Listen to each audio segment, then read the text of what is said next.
Perkenalkan, nama saya Bobby Ardian Putra Perdana, NIM C1C014111. Saya akan mempresentasikan tentang SA200, yaitu tujuan keseluruhan auditor independen dan pelaksanaan audit berdasarkan standar audit.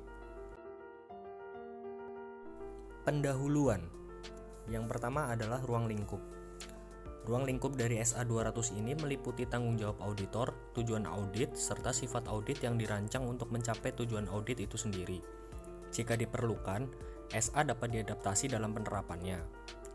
Lalu yang kedua ada audit atas laporan keuangan. Tujuan audit adalah meningkatkan keyakinan pengguna laporan keuangan akan validitas laporan keuangan tersebut dengan jalan memberi opini tentang wajar atau tidaknya suatu penyajian laporan keuangan dalam semua hal yang material. Dan yang ketiga adalah tanggal efektif. SA ini berlaku efektif untuk audit atas laporan keuangan untuk periode yang dimulai pada atau setelah tanggal 1 Januari 2013 untuk yang emiten, atau per 1 Januari 2014 untuk entitas yang selain emiten. Penerapan dini dianjurkan untuk entitas selain emiten. Subbab selanjutnya adalah tujuan keseluruhan auditor.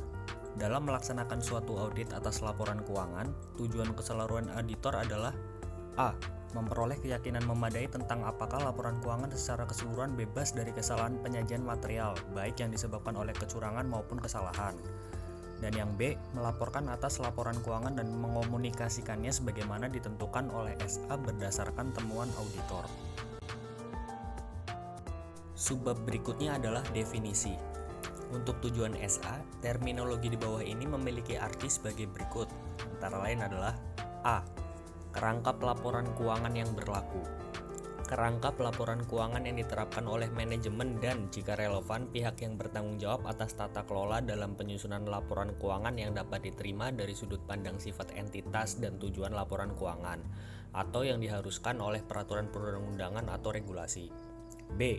Bukti audit, informasi yang digunakan oleh auditor dalam mencapai kesimpulan yang mendasari opini auditor. Lalu C. Risiko audit, risiko bahwa auditor menyatakan suatu opini audit yang tidak tepat ketika laporan keuangan mengandung kesalahan penyajian material. Dan D. Auditor, terminologi auditor digunakan untuk menyebut orang atau orang-orang yang melaksanakan audit atau jika relevan adalah KAP. E. Risiko deteksi, risiko bahwa prosedur yang dilaksanakan oleh auditor untuk menurunkan risiko audit ke tingkat rendah. F. Laporan keuangan, suatu representasi terstruktur atas informasi keuangan historis, termasuk catatan atas laporan keuangan terkait. G. Informasi keuangan historis, informasi yang dinyatakan dalam terminologi keuangan suatu entitas tertentu. H. Manajemen, orang atau orang-orang dengan tanggung jawab eksekutif untuk melaksanakan kegiatan entitas. I. Kesalahan penyajian, suatu selisih atas angka, klasifikasi, penyajian, atau pengungkapan suatu pos laporan keuangan antara yang dilaporkan dalam laporan keuangan.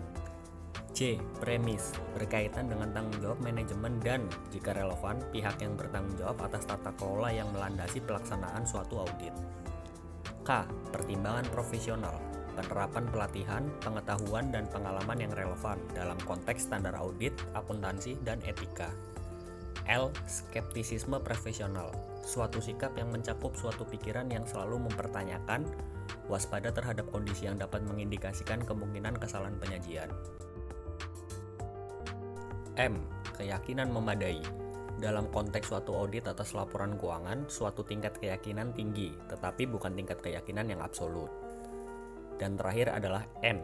Risiko kesalahan penyajian material, risiko bahwa laporan keuangan mengandung kesalahan penyajian material sebelum dilakukan audit. Ketentuan.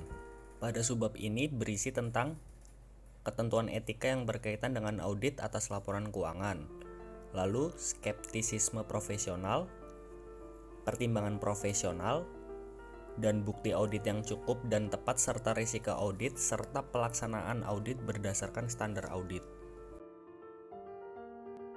Lalu yang terakhir ada materi penerapan dan penjelasan lain.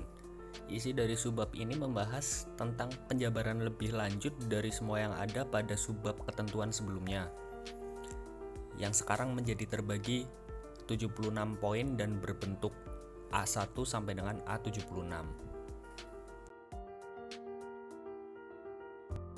Sekian dan terima kasih.